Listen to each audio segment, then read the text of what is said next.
Chers collègues, en ce début d'année, toute l'équipe de la Confédération CFE-CGC a tenu à vous présenter une rétrospective des temps forts de 2014, puisque cette année a été riche en événements. Vous allez donc retrouver chacun des grands moments qui a marqué l'année 2014 en images. Et je profite de cette séquence pour vous souhaiter, en mon nom et au nom de toute l'équipe de la Confédération CFE-CGC, une très bonne année. Santé, bonheur et réussite pour 2015 à toutes les équipes de la CFE-CGC et à chacune et chacun d'entre vous. Les salariés de l'encadrement font partie des plus touchés par le burn-out et le stress professionnel. La CFE-CGC, pionnière en matière de lutte contre le stress et le burn-out en entreprise, a mené de nombreuses actions tout au long de l'année 2014 pour que le burn-out soit enfin reconnu maladie professionnelle. Les conditions de travail psychiques doivent avoir le même statut que les conditions de travail physiques. La Confédération souscrit à l'appel pour la reconnaissance du syndrome d'épuisement professionnel au tableau des maladies professionnelles. Elle appuie sa démarche pour une reconnaissance en maladie professionnelle, incitant les entreprises à renforcer la prévention. Parallèlement, la CFE-CGC a mené de multiples opérations pour améliorer la qualité de vie au travail. Pour la CFE-CGC, le bilan de la Grande Conférence sociale 2014 est positif. Seule organisation syndicale venue demander du pouvoir d'achat pour les classes moyennes, la CFE-CGC a été entendue sur deux mesures. Une annonce de baisse de la fiscalité des ménages pour 2015 et un forfait social réduit pour l'investissement socialement responsable. La Confédération a porté également d'autres sujets, au nombre desquels l'abondement du compte professionnel de formation pour les seniors afin de garantir leur employabilité, tout comme la reconnaissance des risques psychosociaux. Le 8 décembre, la Confédération a fêté ses 70 ans Salvagram à Paris, un lieu historique où s'est déroulé en 1945 le premier congrès national de la CGC. Fil conducteur de cette journée, le management du XXIe siècle. Experts et grands témoins se sont penchés sur l'ADN de la CFE-CGC, l'occasion d'impulser une nouvelle dynamique. Pour les 400 participants, échanges et interactivité ont été à l'honneur. Ils ont pu intervenir sans tabou via leur smartphone ou leur tablette. François Rebsamen, ministre du Travail, est intervenu en fin de journée. Selon ses mots, 70 ans, c'est la force de l'expérience, la force des compétences, c'est la force des convictions, et je le pense sincèrement concernant votre organisation, c'est la force de l'âge. Le président de la République, François Hollande, et le Premier ministre, Manuel Valls, ont également souhaité un joyeux anniversaire à la CFE-CGC en transmettant leur message.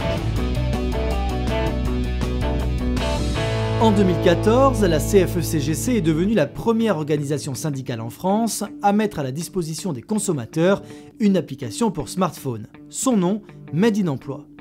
Cette application permet de mettre en adéquation ses achats avec l'emploi correspondant en France.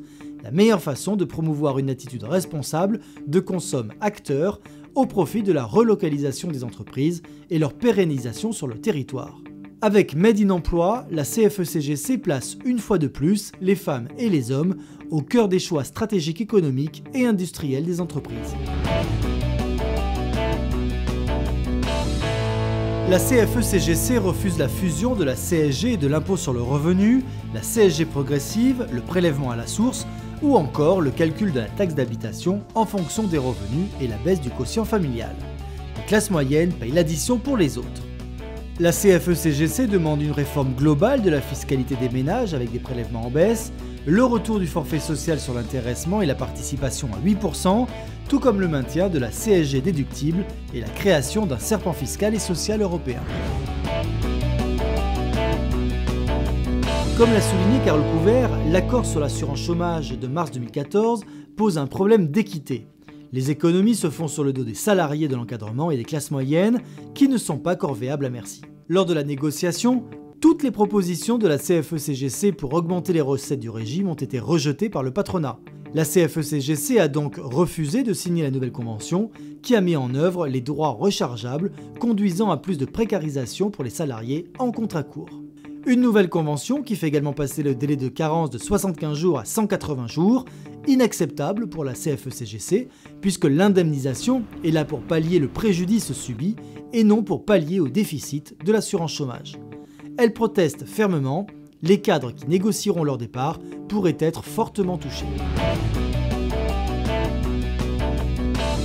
La CFE-CGC a également refusé de signer le pacte de responsabilité.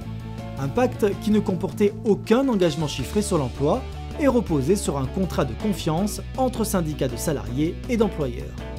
Après les petits arrangements entre amis lors des négociations sur l'assurance chômage, la CFE-CGC a considéré, par la voix de sa présidente, que la confiance avec le patronat était rompue. Le pacte de responsabilité s'apparente dès lors à un marché de dupes.